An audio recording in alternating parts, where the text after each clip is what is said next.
Segunda carta de Pedro, capítulo 1. Simão Pedro, servo e apóstolo de Jesus Cristo, àqueles que, mediante a justiça de nosso Deus e Salvador Jesus Cristo, receberam conosco uma fé igualmente valiosa. Graça e paz lhes sejam multiplicadas pelo pleno conhecimento de Deus e de Jesus, o nosso Senhor. Seu divino poder nos deu tudo de que necessitamos para a vida e para a piedade, por meio do pleno conhecimento daquele que nos chamou para a sua própria glória e virtude.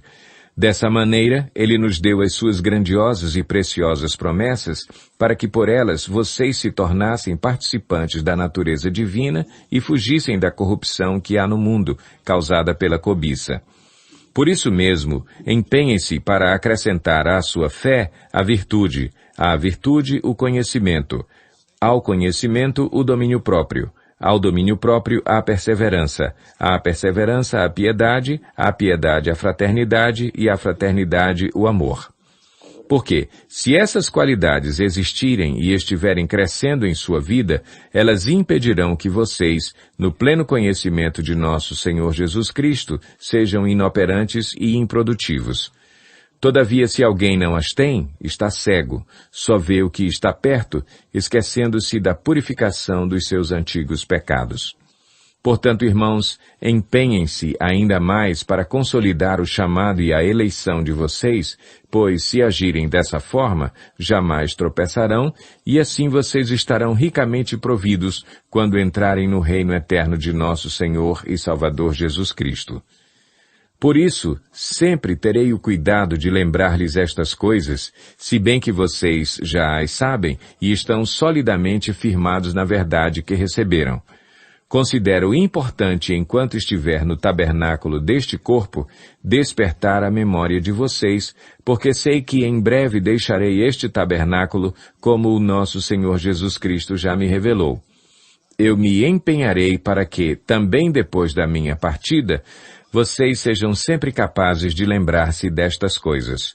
De fato, não seguimos fábulas engenhosamente inventadas quando lhes falamos a respeito do poder e da vinda de nosso Senhor Jesus Cristo. Ao contrário, nós fomos testemunhas oculares da sua majestade. Ele recebeu honra e glória da parte de Deus Pai, quando da suprema glória lhe foi dirigida a voz que disse: "Este é o meu Filho amado, em quem me agrado." Nós mesmos ouvimos essa voz vinda dos céus, quando estávamos com ele no Monte Santo. Assim, temos ainda mais firme a palavra dos profetas, e vocês farão bem se a ela prestarem atenção, como a uma candeia que brilha em lugar escuro, até que o dia clareie, e a estrela da alva nasça no coração de vocês. Antes de mais nada, saibam que nenhuma profecia da Escritura provém de interpretação pessoal, pois jamais a profecia teve origem na vontade humana, mas homens falaram da parte de Deus, impelidos pelo Espírito Santo. 2 Pedro, capítulo 2. No passado surgiram falsos profetas no meio do povo, como também surgirão entre vocês falsos mestres. Estes introduzirão secretamente heresias destruidoras, chegando a negar o soberano que os resgatou, trazendo sobre si mesmos repentina destruição. Muitos seguirão os caminhos vergonhosos desses homens e, por causa deles, será difamado o caminho da verdade. Em sua cobiça, tais mestres os explorarão com histórias que inventaram. Há muito tempo a sua condenação paira sobre eles e a sua destruição não tarda. Pois Deus não poupou os anjos que pecaram, mas os lançou no inferno, prendendo-os em abismos tenebrosos, a fim de serem reservados para o juízo. Ele não poupou o mundo antigo quando trouxe o dilúvio sobre aquele povo ímpio, mas preservou Noé, pregador da justiça, e mais 7 pessoas. Também condenou as cidades de Sodoma e Gomorra, reduzindo-as a cinzas, tornando-as exemplo do que acontecerá aos ímpios. Mas livrou Ló, homem justo que se afligia com o procedimento libertino dos que não tinham princípios morais, pois, vivendo entre eles, todos os dias aquele justo se atormentava em sua alma justa por causa das maldades que via e ouvia. Vemos, portanto, que o Senhor sabe livrar os piedosos da provação e manter em castigo os ímpios para o dia do juízo, especialmente os que seguem os desejos impuros da carne e desprezam a autoridade. Insolentes e arrogantes, tais homens não têm medo de difamar os seres celestiais. Contudo, nem os anjos, embora sendo maiores em força e poder, fazem acusações injuriosas contra aqueles seres na presença do Senhor. Mas eles difamam o que desconhecem e são como criaturas irracionais, guiadas pelo instinto, nascidas para serem capturadas e destruídas. Serão corrompidos pela sua própria corrupção. Eles receberão retribuição pela injustiça que causaram. Consideram prazer entregar-se à devassidão em plena luz do dia. São nódoas e manchas, regalando-se em seus prazeres quando participam das festas de vocês. Tendo os olhos cheios de adultério, nunca param de pecar. Iludem os instáveis e têm o coração exercitado na ganância. Malditos! Eles abandonaram o caminho reto e se desviaram seguindo o caminho de Balaão, filho de Beor, que amou o salário da injustiça, mas em sua transgressão foi repreendido por uma jumenta, um animal mudo que falou com voz humana e refreou a insensatez do profeta. Esses homens são fontes sem água e névoas impelidas pela tempestade. A escuridão das trevas lhes está reservada, pois eles, com palavras de vaidosa arrogância e provocando os desejos libertinos da carne, seduzem os que estão quase conseguindo fugir daqueles que vivem no erro. Prometendo-lhes liberdade, eles mesmos são escravos da corrupção, pois o homem é escravo daquilo que o domina. Se, tendo escapado das contaminações do mundo por meio do conhecimento de nosso Senhor e Salvador Jesus Cristo, encontram-se novamente nelas enredados e por elas dominados, estão em pior estado do que no princípio. Teria sido melhor que não tivessem conhecido o caminho da justiça do que, depois de o terem conhecido, voltarem as costas para o santo mandamento que lhes foi transmitido. Confirma-se neles que é verdadeiro o provérbio: o cão volta ao vômito e ainda a porca lavada volta a revolver-se na lama.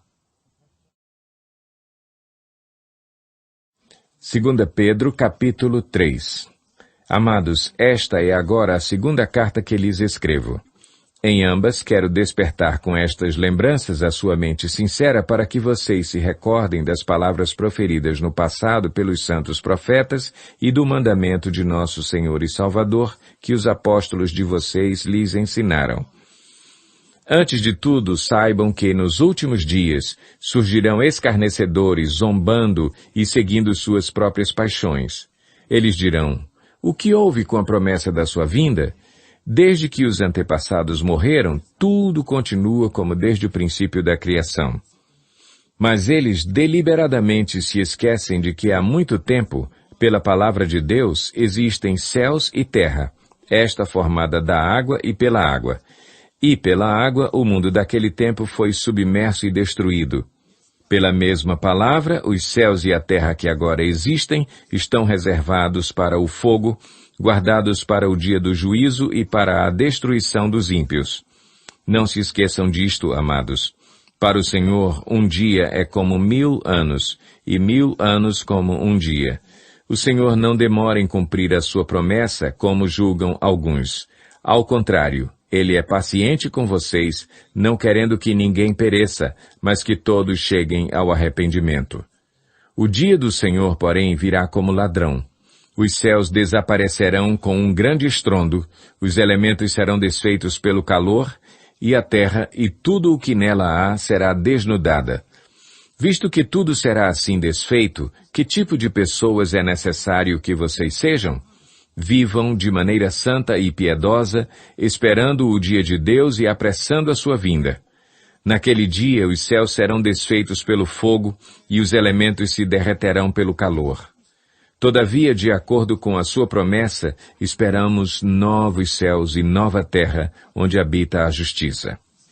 Portanto, amados, enquanto esperam estas coisas, empenhem-se para serem encontrados por Ele em paz, imaculados e inculpáveis.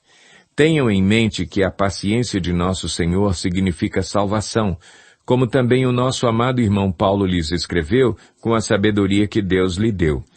Ele escreve da mesma forma em todas as suas cartas, falando nelas destes assuntos.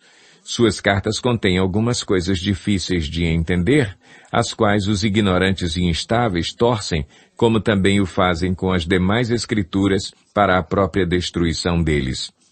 Portanto, amados, sabendo disso, guardem-se para que não sejam levados pelo erro dos que não têm princípios morais, nem percam a sua firmeza e caiam. Cresçam, porém, na graça e no conhecimento de nosso Senhor e Salvador Jesus Cristo. A Ele seja a glória, agora e para sempre. Amém.